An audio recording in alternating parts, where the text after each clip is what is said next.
نوری نەمر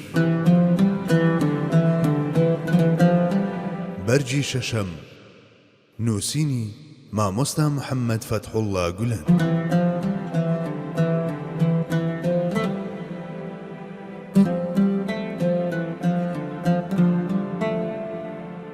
یەک سوپاکەی ئوسامە.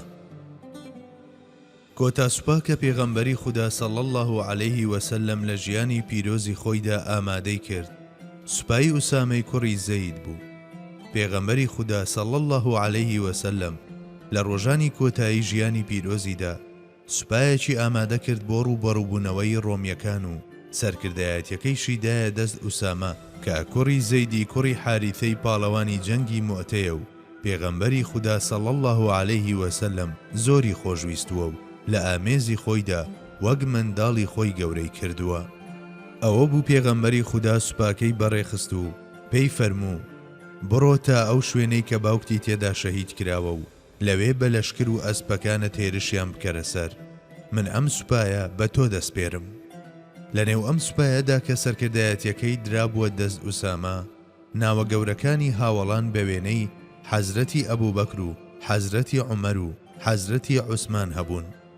بەڵام ئەوە بوو پێش ئەوەی سوپاکە دەربچێت باری تەندروستی پێغەمبەری خودا بەرەو خراپبوون ڕۆیشت. ئوسامە کە ئەمەی بیست بەخۆی و بەیداخەکەیەوە بەرەو ماڵی پێغەمبەری خوا هاتوو. بەیداخەکەی لەبەر دەرگای ماڵی پێغەمبەردا چەقاند و هاتە خزمەت پێغەمبەری خودا صلی الله عليه وسلم. پێغەمبەری خودا ئیدینەی دەتوانی قسە بکات. ئوسامە دەڵێت کە پێغەمبەری خودا دەستەکانی بۆ ئاسمان بەرز کردەوە و پاشان هێنای بەسەر سەرمدا. منیش لەمەوە تێگەیشتم کە نزام بۆ دەکات.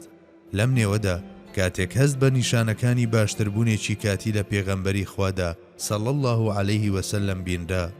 ئوسامە ماڵ ئاوایی کرد بۆ ئەوەی بکەوێتە ڕێ.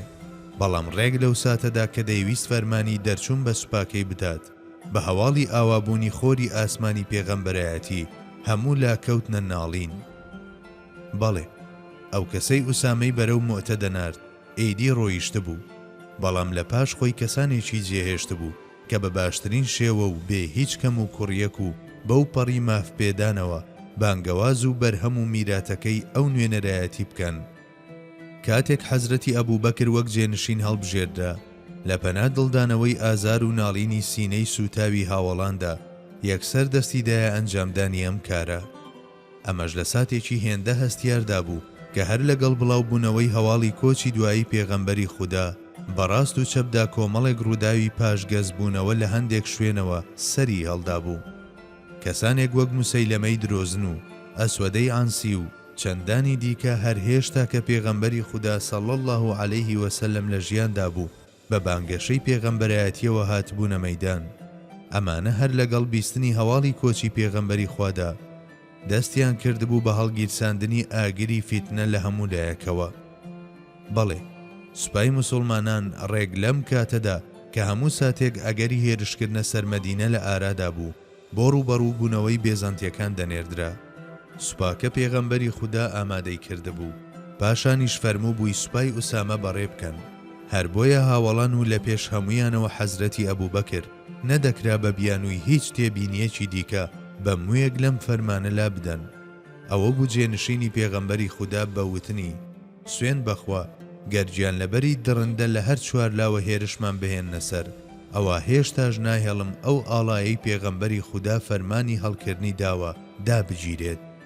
ئەوە بوو فەرمانی جوڵەی بە سوپاکەی ئوسامەدا.